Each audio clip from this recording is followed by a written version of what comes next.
আল্লাহ রাসূল সাল্লাল্লাহু আলাইহি ওয়াসাল্লাম হাদিসের মধ্যে বলেন, কিয়ামতের ময়দানে সর্বপ্রথম নামাজের হিসাব হবে। আউয়ালু মা ইউহাসাবু বিহিল আবদু ইয়াওমাল কিয়ামাতিস সালাত। আল্লাহ রাসূল সাল্লাল্লাহু আলাইহি ওয়াসাল্লাম হাদিসের মধ্যে বলেন, কিয়ামতের ময়দানে সর্বপ্রথম বান্দার যে হিসাবটা আল্লাহ তাআলা নেবেন সেই হিসাব হলো নামাজের হিসাব।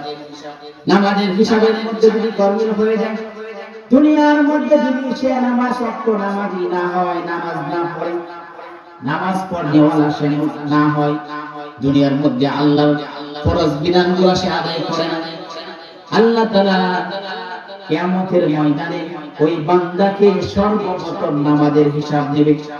সেই নামাজের হিসাবের মধ্যে যদি গরমিল হয়ে যায়, সেই নামাজের হিসাবটা যদি ঠিকঠাক করে না দেওয়া যায়, আল্লাহ রাসূল সাল্লাল্লাহু আলাইহি ওয়াসাল্লাম হাদিসের মধ্যে বলেন, ওয়া ইন ফাসাদা সাইরু আমালিহি। নামাজের হিসাবের মধ্যে যদি গরমিল হয়ে যায়, অন্য হিসাব দেওয়া তার জন্য কঠিন হয়ে যাবে। আর যদি নামাজের হিসাবগুলো তার জন্য সহজ হয়ে যায়, দুনিয়ার মধ্যে যদি সে 5 ওয়াক্ত নামাজ গুরুত্ব সহকারে আদায় করিয়া থাকে, ওয়াইন সালুহাত সালুহা সাইরু আমালিহি। আল্লাহ রাসূল হাদিসের মধ্যে বলেন, ওই বান্দাটা যদি নামাজের হিসাবগুলো আল্লাহ তাআলার কাছে ভালো করে দিতে পারে, তাহলে বাকি আমলের হিসাবগুলো তার জন্য সহজ হয়ে যাবে। এই জন্য 5 ওয়াক্ত নামাজ পড়তে হবে, 5 ওয়াক্ত ফরজ নামাজ জামাতের সহিত আদায় করতে হবে। 5 ওয়াক্ত নামাজ যদি আমি না পড়ি, বেনামাজি হয়ে যদি দুনিয়া থেকে বিদায় হয়ে যায়, আল্লাহ রাসূল সাল্লাল্লাহু আলাইহি ওয়াসাল্লাম হাদিসের মধ্যে বলেন, বেনামাজি হয়ে যদি দুনিয়া থেকে বিদায় হয়ে যদি কবরের মধ্যে আসো, আল্লাহ রাসূল ঘোষণা দিয়ে দিয়েছেন, বান্দারে ওই কবরটা তোমার জন্য জাহান্নামের একটা গর্ত হয়ে যাবে।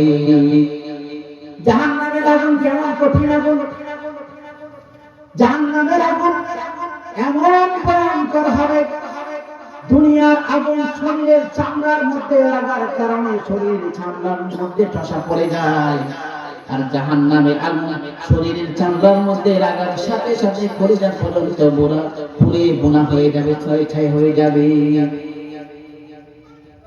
আপনার আমার কবরটা নামাজ না পড়ার কারণে জাহান্নামের আগুন দ্বারা ভরপুর করে দিবে। ওই বেনামাজিটা কবরের থেকে চিৎকার শুরু করে দিবে, আমাকে বাঁচাও। বাঁচানোর কোনো লোক আসবে না। দুনিয়ার মধ্যে যদি আমার ঘরে আগুন লাগে, আমার দোকানে আগুন লাগে, আমি ফ্যাক্টরির মধ্যে আগুন লাগে, বাড়ির মধ্যে আগুন লাগলে প্রতিবেশীরা দৌড়ে এসে আগুন নিবানোর জন্য পানি নিয়ে আসে। দোকানের মধ্যে যদি আগুন লাগে, ফায়ার সার্ভিস চলে আসে, অনেক মানুষ এসে আগুন নিবানোর জন্য চেষ্টা করে। কিন্তু কবরের এমন একটা জায়গা, যে জায়গার মধ্যে যদি জাহান্নামের আগুন দ্বারা আপনার আমার কবরটাকে ভরপুর করে দেওয়া হয়, তাহলে চিৎকার করার পরে কেউ সেই আগুন নিবানোর জন্য আসবে না। এই জন্য আমার কবরের কি আমাকেই করতে হবে।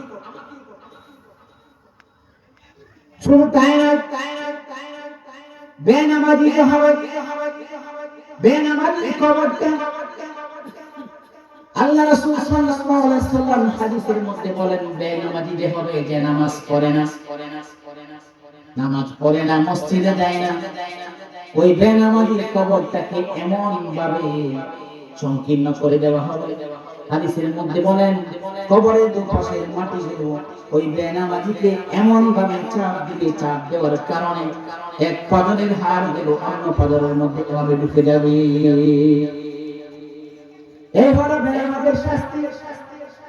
বেনামাজির কবরের মধ্যে একটা সাপ নিযুক্ত করবেন, সেই সাপ এমন বিষাক্ত হবে, আল্লাহ রাসূল সাল্লাল্লাহু আলাইহি ওয়াসাল্লাম হাদিসের মধ্যে বলেন, হে আমার উম্মতেরা, জানিয়ে রাখো, বেনামাজির কবরের মধ্যে এমন একটা সাপ আল্লাহ তাআলা নিযুক্ত করবেন, সেই সাপটা এমন বিষাক্ত হবে।